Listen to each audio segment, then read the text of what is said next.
poor housing, overcrowding and underinvestment in Arun District, West Sussex, England. I will attempt to make this as constructive as possible, but please be a little patient, because it is hard for me to differentiate between my own experiences and that of people around me.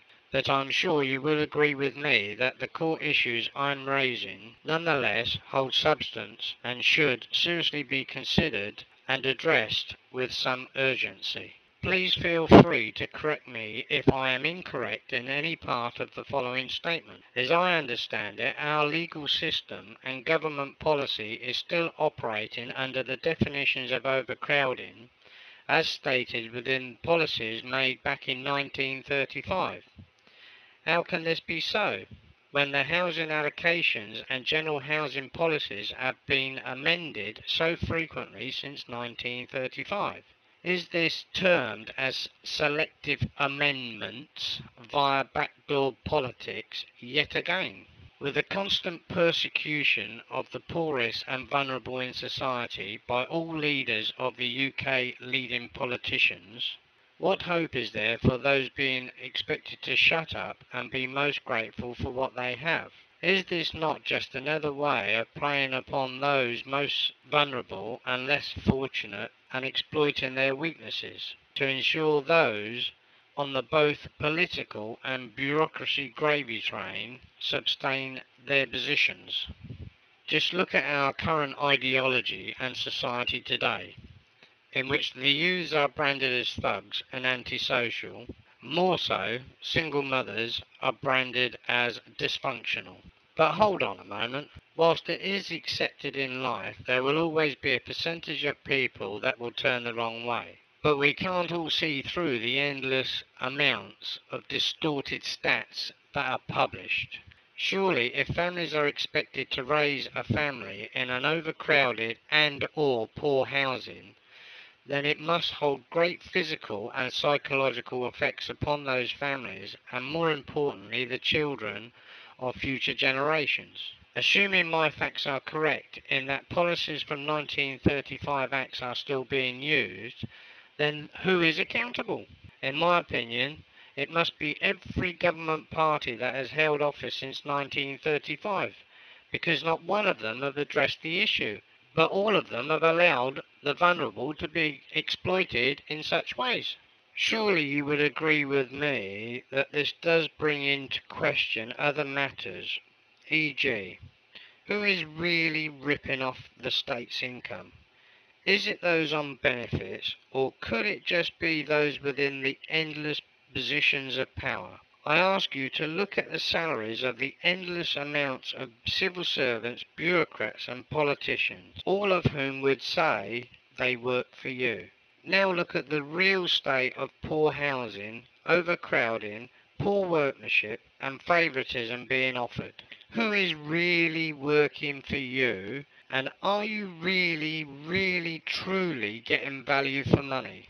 Why should any individual feel the need to expose their family to the media in an attempt to draw attention to their issues affecting their quality of life, their welfare, their health, their standards of living? The issue of housing, affordable housing, poor housing, overcrowded housing, is so controversial that the politicians are running scared to engage in such issues, more so now because the elections are just around the corner. Whilst of course we can all say such people are architects of their own making and people should be accountable for their own actions, etc., etc. Of course the obvious flip side to that is the politicians and the bureaucrats should also be accountable for their actions, or in the case of housing, of course, lack of actions. But what about those who elected them and for whom they serve?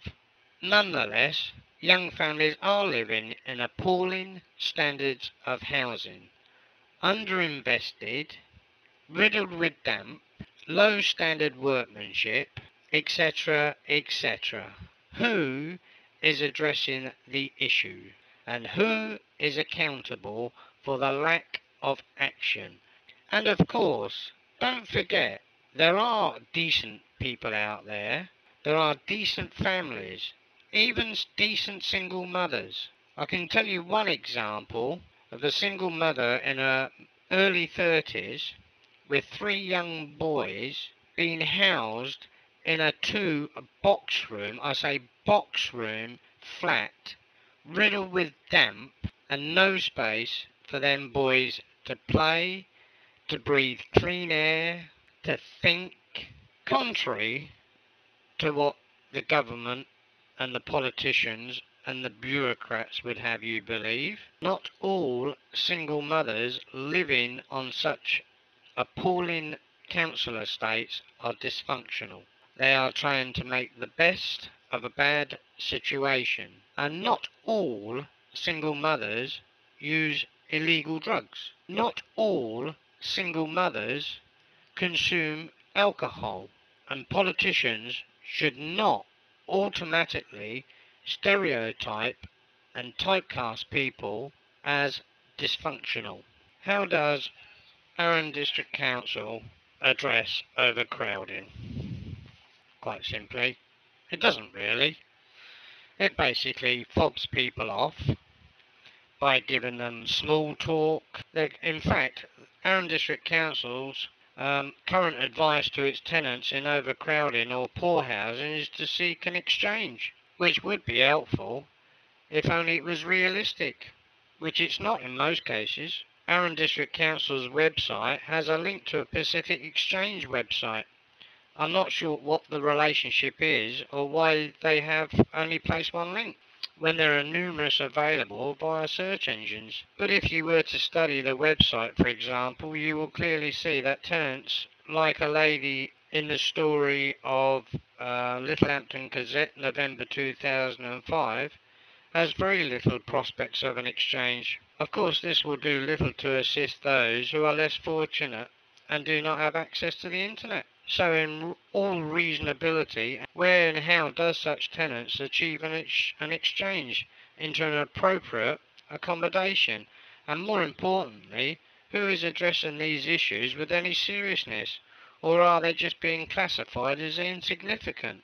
Because it's resources at the end of the day. Manpower costs too much to deal with an issue, so let's just pass the buck or fob them off and not address it. And of course they will say, well, if we had resources from government, we would make changes and we would be able to do more. When in truth, in the majority of cases, even if the local authorities had more resources from central government, they would abuse those extra resources, no doubt, and manipulate the funds to go elsewhere. Their wages have increased, the salaries have increased for all the staff, the public servants, etc. that are working in these local authorities. The numbers have increased when you hear of redundancies of public sector workers. They're not redundancies, other departments are created and they're moved into them.